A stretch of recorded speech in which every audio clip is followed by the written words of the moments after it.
And now to Madrid, where the United States and China are once again locked in negotiations to discuss not only tariffs and trade, but also the future of TikTok, the app at the center of a geopolitical storm.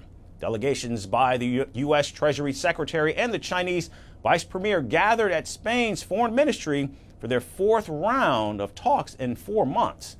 The first day stretched nearly 6 hours on Sunday, yet it ended without any sign of a breakthrough as the delegations continued talks for the second day. And at the heart of the discussions is TikTok. During day 2 of the talks, Bessent said that the U.S. and China are close to reaching an agreement on the short video app. Bessent said both sides made progress on technical details, but reaching a new deal on other issues would be deeply challenging. We made very good progress on the technical details of the agreement. In terms of the agreement, the overall agreement itself, our Chinese counterparts have come with very aggressive asks. We will see if we can get there. At present, we are not willing to sacrifice our national security for a social media app, and we will see where we get today.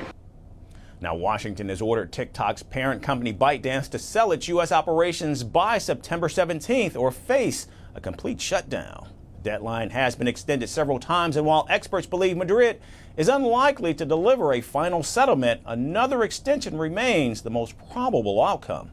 The dispute is part of a broader trade conflict that escalated after President Trump imposed steep tariffs on Chinese goods. Beijing retaliated with its own tariffs and even halted shipments of rare earth minerals, which are critical for many U.S. industries. Then in July, negotiators met in Stockholm and agreed to a truce that reduced triple-digit tariffs and restarted rare earth exports, but the underlying disagreements were left unresolved. Now, TikTok has been added to the agenda for the first time, and the U.S. argues that since TikTok is owned by ByteDance, which is a Chinese entity, it poses a national security threat because of potential government access to American users' data. Now, Beijing strongly denies this accusation, insisting that its laws do not force companies to hand over data.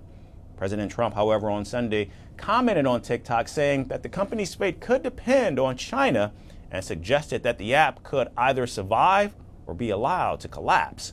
He added that he'd like to preserve it for young users while also admitting that he personally benefited from TikTok's popularity during his campaign, particularly with young voters.